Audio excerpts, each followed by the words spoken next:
Some seem to think that capitalism is about buying and selling things, using the market as a way of distributing goods from the folks who produce it to folks who consume it. Markets are indeed an important phenomenon, but they don't have any unique relationship with capitalism. For example, in the American slave South, a different system, a slave system, the goods produced by slaves, for example, cotton, were sold. So you had a market in cotton. You actually had a market in slaves too. So things were bought and sold all over the place. Markets existed, but you didn't have capitalism. You didn't have an employer and an employee. That's the core of capitalism. Slavery is a different system. It's a master and a slave. The master doesn't hire the slave. There's no need. The master owns the slave. In capitalism, the employer doesn't own you. May feel like that occasionally, but he doesn't legally own you. In feudalism, it's yet again different. It's a lord and a serf who kind of belongs on the land, has obligations to the lord, but the lord doesn't hire the serf, doesn't pay him a wage, but there were markets in serfdom. The unique thing about capitalism is not therefore a market. The unique thing about capitalism is the relationship in production, in how goods and services are produced.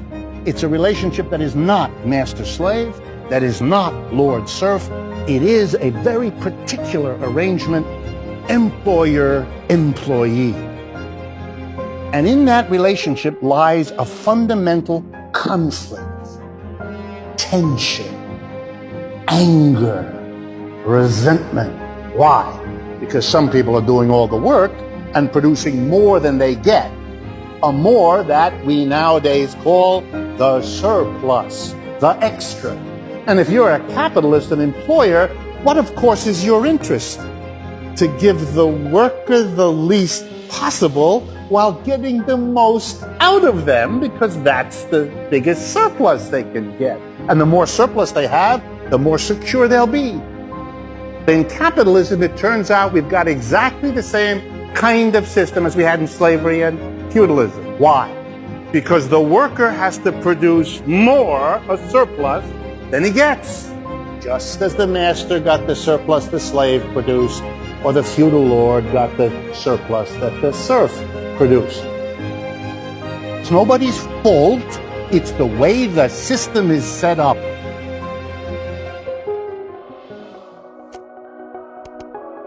What's the alternative?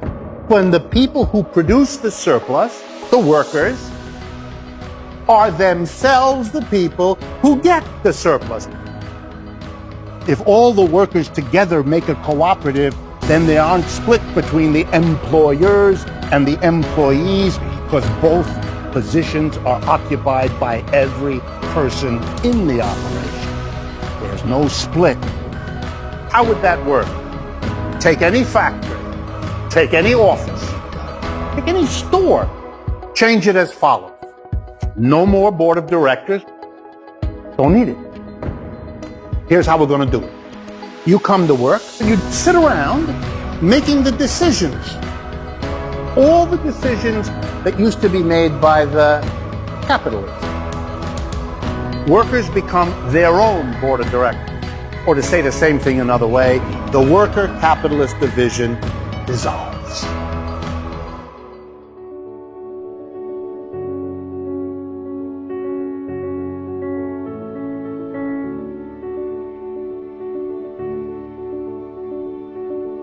If you made all the workers democratically get together and decide how to distribute the wealth they've all together created, they would never give a handful of people more money than they know what to do with, while everybody else is worrying about sending their kid to college because they can't afford it.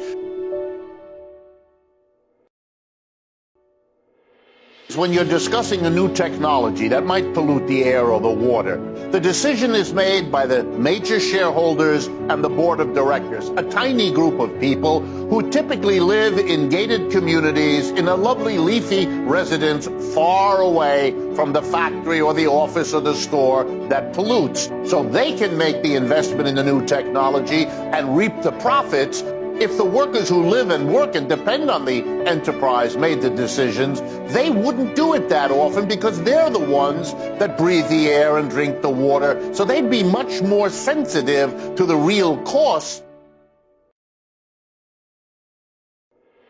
Every technological invention justified itself on the grounds that by this new machine, we could get more done with less effort. But when those innovations are put into a capitalist economic system, the people who put the technology in want to make profit out of it. For example, if a machine allows the workers to do twice as much as before, they fire half of the workforce. The remaining half works with the new machine, produces as much as before. The company realizes a fantastic profit because it doesn't have to pay half the workers' wages, which they can keep for themselves. Here's an alternative.